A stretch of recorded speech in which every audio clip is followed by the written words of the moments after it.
Okay, we're on lesson 18 of the pre-calculus book. We are going to begin to factor quadratics. But before we do, we need to know how to factor out a monomial from a binomial. And to do that, we factor out the greatest common factor.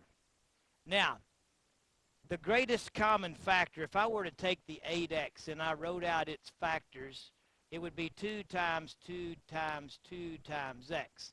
And if I wrote out the factors of 12, it would be 2 times 2 times 3. So you would write out all the factors, do the prime factorization. You would find the common factors. See, we want the greatest common factor. So we write out all the factors, and then we find the common factors. And then we take one each from those common factors and multiply those, and that number is the greatest common factor. So the greatest common factor is the product of all the common factors. So in case you can't do it in your head, that's how you do it on paper, okay? Which I needed to do because I'm recording this, you see. Anyway, so we're going to factor out the greatest common factor 4.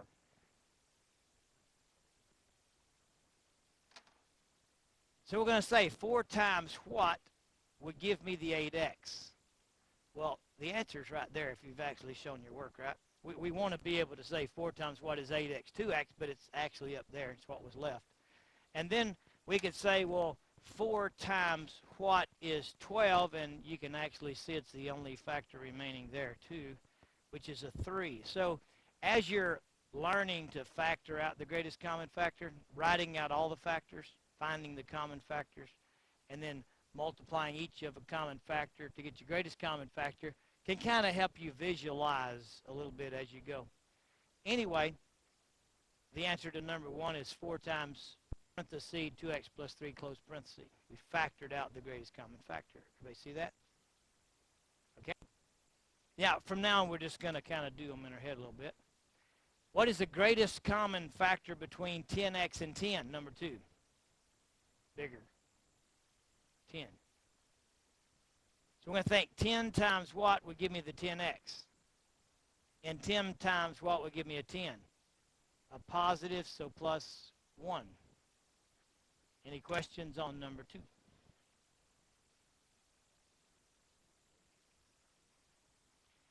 Now, between the numbers 15 and 35, what's the greatest common factor? How many common x's?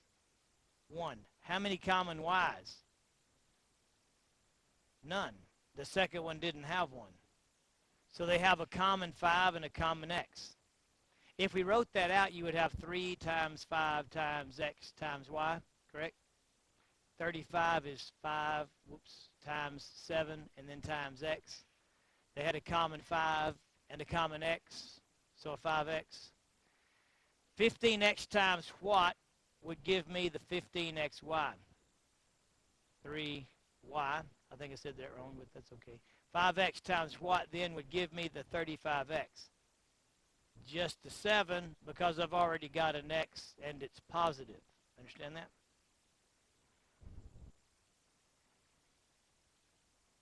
And you could actually see the leftover 3, leftover y, leftover 7. Okay? You're undistributing. Very good. That's what we're doing. We're doing distributed property backwards, or undistributed. If you use my lingo, that's correct. Number 4, what is the greatest common factor between the numbers? 8. How many common x's? Well, the first one's got 3, and the second one's got 1. When I say how many common x's, sometimes people say 4. That's not common, that's total. Sometimes they'll say 2. That's not common, that's difference. How many do they have in common? 1. The number of x's that they have in common is always going to be the smaller exponent of all the exponents on the x's, right? I mean, visually you can see y up there. So the number of common x's is 1, the least exponent on any of the x's. What is the number of common y's? Well, this one doesn't even have 1. There's not any common y's. So the greatest common factor is an 8 and an x. Understand that? So then we think 8x times what would give us the 16x cubed y. Well, we got to do number with number and variable with variable. 8 times what is 16? X times what is x to the third? Well, it's got to be squared because when you multiply with like bases, you add the exponents. 1 plus 2 is 3, right? The exponents have to add up to 3. You understand that? And then 8x times what is negative 8x? Well, negative 1. And we know that that 1's understood right in there. So it's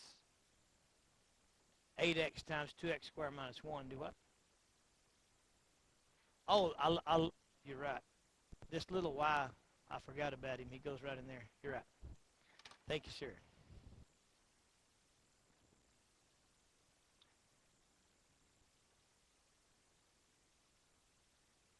Any questions on 1 through 4? Always think of these little silly things you want to say, but then you realize you're recording, so you might want to leave it off the air. All right, any questions on that? I was thinking about all my exes live in Texas, and so why, where's he at, and all these things were going through my head, whatever. Okay, anyway, number 5. Any questions so far? Now, when we get to number 5, I want you to turn in the Algebra 1 book to page 215 AA. This is still chapter 7, because there we talk about what do you do if there's just an A and a B? What do you do if there's a B and a C? What do you do if there's an A and a C? What do you do if there's an A, B, C? Okay, it talks about that on page 215 AA and AAA. Now, the other thing is we want to go back in our minds. Is everybody's brain ready? Back on page 42, I'm just going to quote it, of the Algebra Student Edition. It says, to be able to do the order of operations, you can only have one variable or one name. To do the order of operations, you can only have one variable or one name. If you have more than one, you got to have a system to solve by substitution or something, or you got to have some special rules like consecutive even, things like that. So when we look at number 5, we say, how many names does it have? It's only got one name x. Number 6, how many names? 1. Number 7, how many names? 2. The name x and x squared are not the same name. So with number 1, it only has one name, so you can solve using the order of operations. If we were thinking about a quadratic, we would have ax squared plus bx plus c. That's like having the b and c. There's only one name x, so we use the order of operations. So we just start undoing. Minus 3, 4x equal 20. Divide 4, x equal 5. It was x to the first power, so there's only going to be one answer. And we can solve using the order of operations because there was only one name, x. You understand that? Okay. Number 6, how many names were there? Only one name. Therefore, I can solve using the order of operations. It's a quadratic, so there's going to be how many answers? 2, because it's an x squared. But I don't have to use some quadratic solving method. I can use the order of operations. So I'm going to undo. I got multiplication, exponent, and subtraction. Which one do you undo first? Subtraction by addition.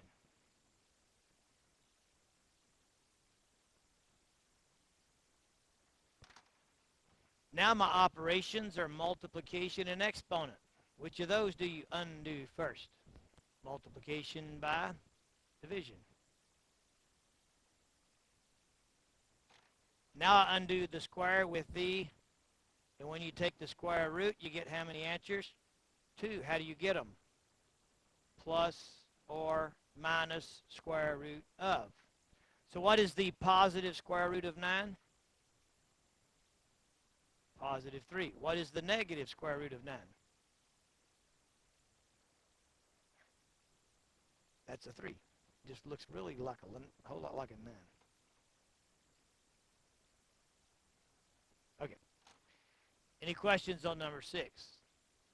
We used order of operations because we had only one name. The first one had one answer because it was x to the first. The second one had two answers because it was x to the second. Number 3. Now, you're going to find an example like this on the bottom of page 215 AA. What we have is we have the ax squared and bx part of a quadratic. There's two names, x squared and x. Therefore, you cannot use the order of operations. It doesn't have a c, so you cannot use the AC method of factoring. So we're going to have to use this special little factoring method that we see on the bottom of page 215 AA, which is really what we just did at the top of this homework, right? We're just going to factor out the greatest common factor. So what is the greatest common factor between 9x squared and 6x? Well, between the 9 and 6 is a 3, but what about the x's? The least exponent is going to be the number they have in common, right? So we're going to factor out a 3x. So 3x times what is 9x squared? And 3x times what is 6x? 2. So it's factored into a monomial times a binomial. If the product of two numbers is 0, then either the first one or the second one or both of them have to be 0. It's the only way you're going to get an answer 0, right? So we factor it, and then we set each factor equal to 0, and then we're going to solve. So to solve, we would undo multiplication by division, x equals 0. Here we would undo addition by subtraction, undo multiplication by division, and so we get x equals 0 or x equal negative 2/3. It was an x squared, so it has two answers. We could not solve using the order of operations because there was two names. We could not use the AC method because there was not a c. So we just factored out the common factor, set each factor equal to 0, and solved. Any questions on example 7? Okay. Number 8. Number 8, we have how many names? X squared and x. Two names. Can you solve using the order of operations? No, because there's two names. Is there an A, B, and C? Yes.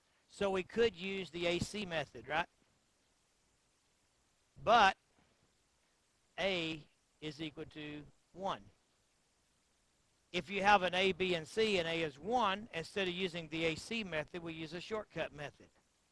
And in the shortcut method, we ask a question. What question do we ask? What can you multiply to get the C value and add to get the B value, right? What can you multiply to get the C of 6 and add to get the B of 5? And you would think about those numbers, you're right, 1, 6, 2, 3, and all the combinations of pluses and minuses. And to get a 5, it would be a positive 2 and a positive 3. You think of all the possible combinations of pluses and minuses of the factors of that. Now remember that when A is 1, then there's going to be an x and an x. There's not going to be a 2x and a 3x or something like that. If A is 1, then there's an x and an x. And then those numbers that you found, you just stick them in. That was a positive 2, so you put a plus 2. That was a positive 3, so you put a plus 3. So when A is 1, we don't have to use the big AC method. We use the shortcut method. What can I multiply to get C and add to get B? And you plug them directly in with the x's in there. They understand the shortcut method. Okay. We haven't solved yet, though.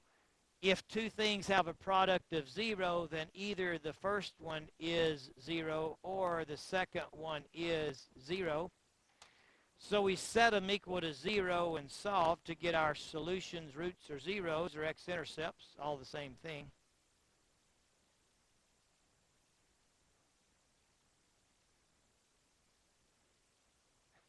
You know that those could be written as ordered pairs, right? The values of x that make y equal 0. We call those the solutions to the quadratic, the roots of the quadratic, the zeros of the quadratic, or the x-intercepts of the quadratic.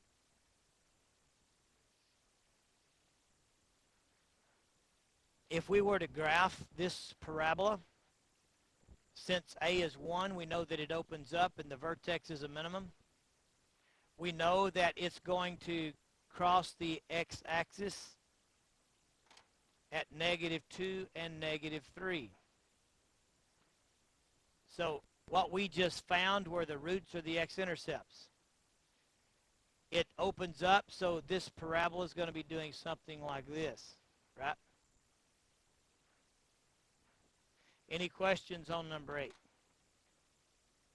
Actually, it's still going to be, it's not going to be that skinny because a is 1, so more, it would probably be doing something more like that because it's still normal size thickness.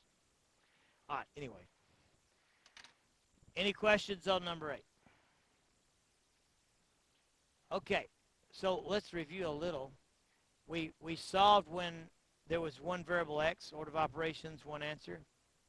And then we solved when there was one variable x squared, order of operations, 2 answers. We solved when there was an x squared and an x. We did a factoring out process. And then we factored when there was an a, b, and c, but a was 1. And now we have an a, b, and c where a is not 1. So now we have to use the big AC thing. Okay? So here we're going to use the big AC method of factoring.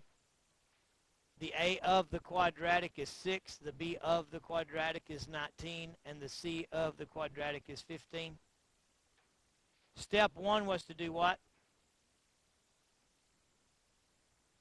What's step 1? Times a and c. Look at page 213 at the bottom that says step 1, 2, 3, 4, 5, 6. Page 213 at the bottom. Step 1 says multiply a times c.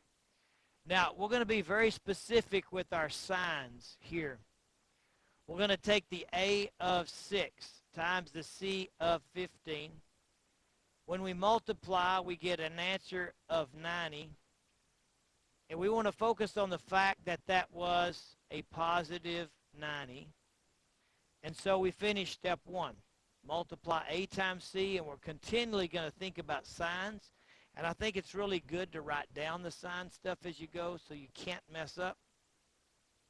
Step 2 says what? Find the factors of AC. So we want all the factors of 90.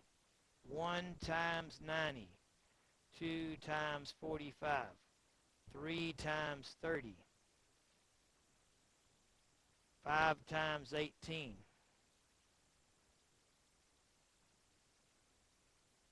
6 times 15. 9 times 10. That looks like them. Just get your calculator. Divide by 1, divide by 2, divide by 3, divide by 4. If you have to, if you get a decimal, chunk it. If you get a whole number answer, keep it, right? When they start wrapping their way around each other, 9, 10, you know it's time to stop. Because then the next will be 10, 9, and you say, already got it. Now, we're saying find all the factors of AC, but we want to think sign rules. So we're going to make a little block to say our signs. Factors are things you multiply, right? So let's quote word for word the multiplication sign rules. When you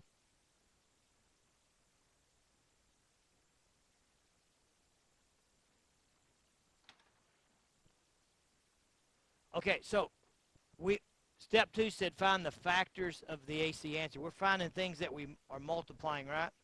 So we're saying multiplication sign rules. Okay? And we're trying to get a positive. You see that in red, positive?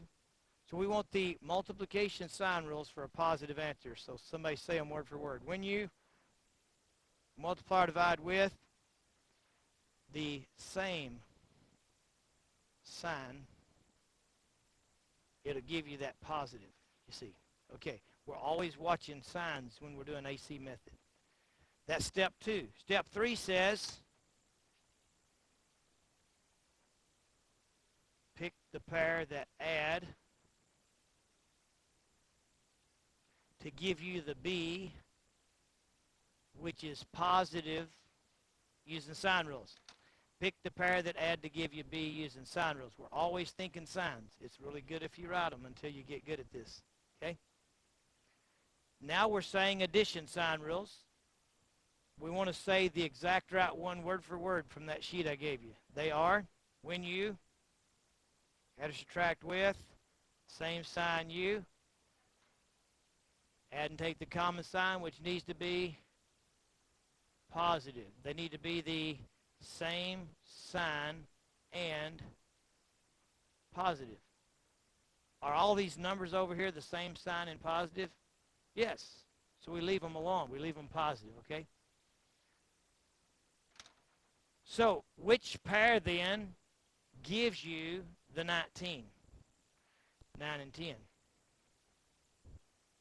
They said we got that done. Step 4 says split the middle term into those two factors. So we're going to change the 19x into 9x plus 10x. So we're going to have 6x cubed plus 9x plus 10x plus 15 equals 0.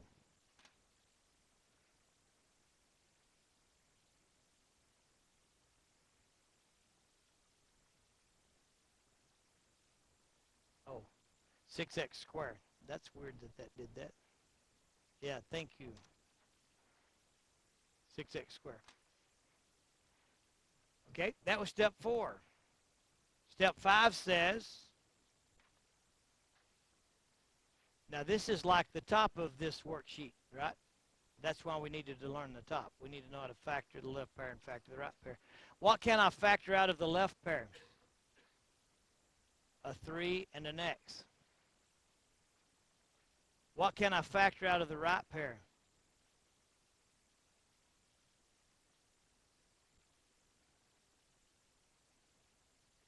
And we want to get a common binomial in those parentheses, right? If we don't, it's not factorable. So we think 3x times what will give me that 6x squared? 2x. 3x times what will give me that 9x? 3. So it's a plus 3 for positive. 5 times what will give me that 10x? 5 times what will give me that 15? Plus 3. And we were hoping to see a common binomial, which we did.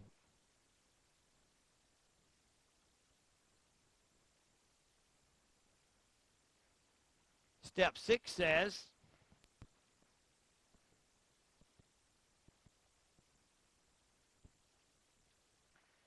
the first binomial is the common binomial.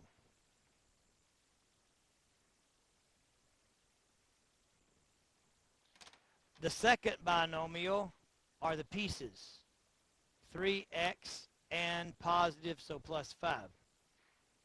By so we factored the quadratic. We haven't solved it, we factored it.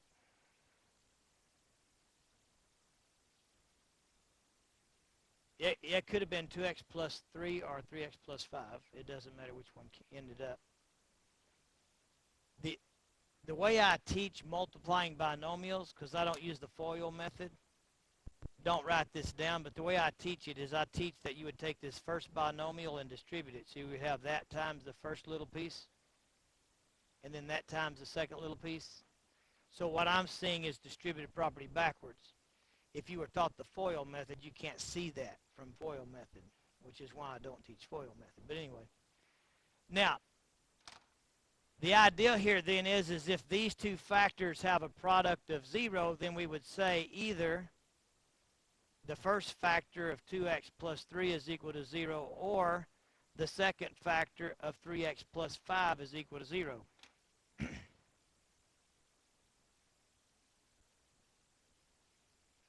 And then we would just start solving. So we're going to undo addition by subtraction. Undo multiplication by division. Same on the other one. Subtract 5 here. divide by 3.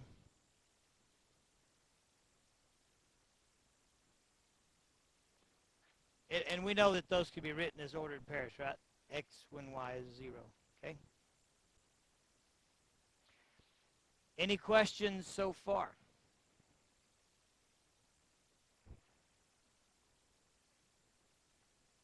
Okay, you got that?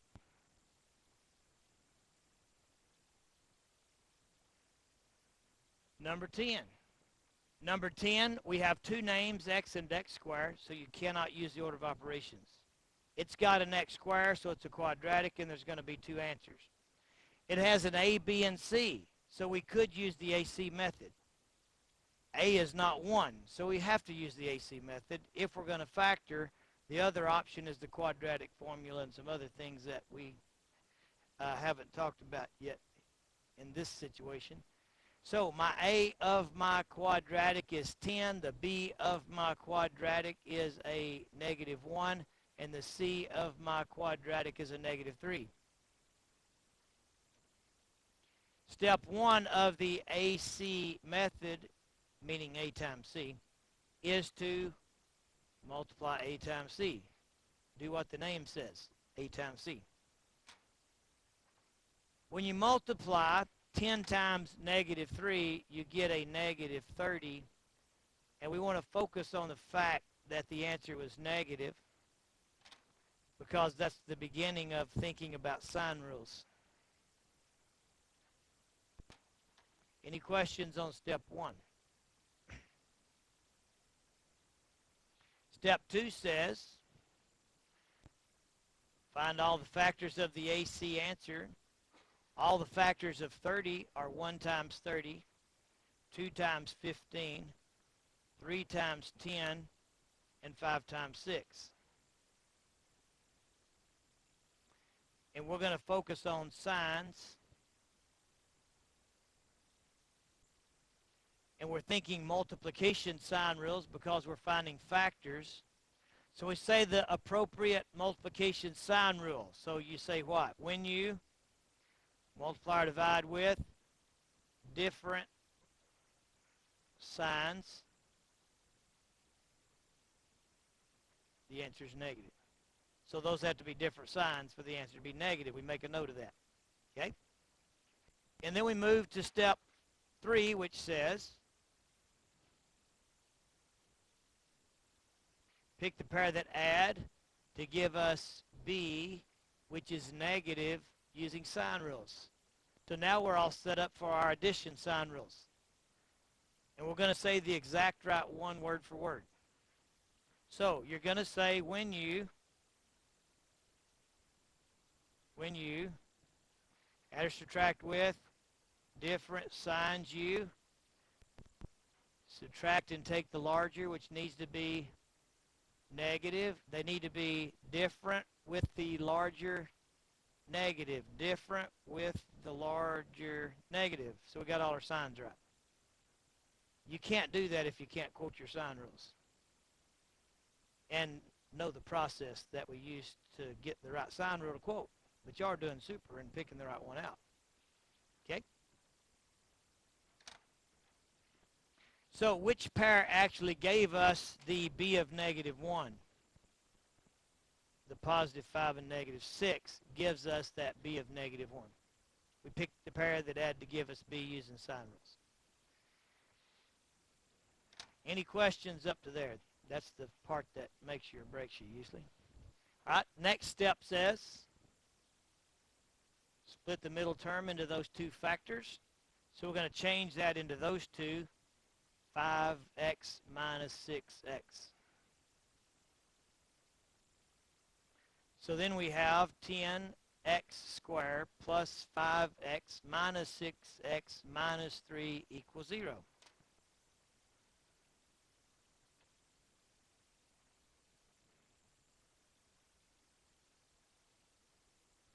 That's step 4. Step 5 says factor the left pair and then the right pair. What can you factor out of the left pair? 5x. What can you factor out of the right pair? You need to take off the negative, right? A negative 3. The reason is whatever's right here has to be the same thing that's right there. And if what's on the left one is going to end up being a negative, a positive, then you can't let the one on the right be a negative. So you pull the negative to the outside so it wouldn't be on the inside, so that your insides will match. Hopefully you understood that. So we think 5x times what will give me the 10x squared? 2x. And 5x times what will give me 5x? 1, so plus 1. Negative 3 times what will give me the negative 6x? Positive 2x. And then negative 3 times what will give me the negative 3? Plus 1. We were hoping to see a common binomial that had gotten distributed at one point or another, and we would be thinking about undistributing. And so that common binomial of 2x plus 1 is going to become my first binomial, and the pieces out front, 5x minus 3, become my second binomial. So that was step 6, to write it as the product of two binomials. That got it factored, but it didn't get it solved. To get it solved, since the product of those two things is 0, then either the first of those two things equal 0, or the second of those two things equal 0, or they both equal 0. So now we begin to undo to solve for those x's.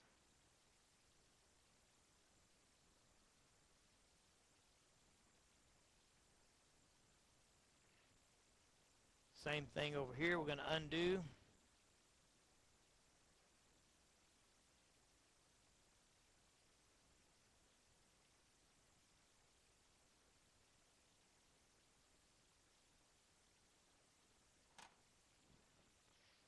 That's a 3/5 over there. Any questions on number 10? Okay. Any questions so far? All right. And then the next page is using the quadratic formula, and we'll wait until another day and record that one. Appreciate your attention.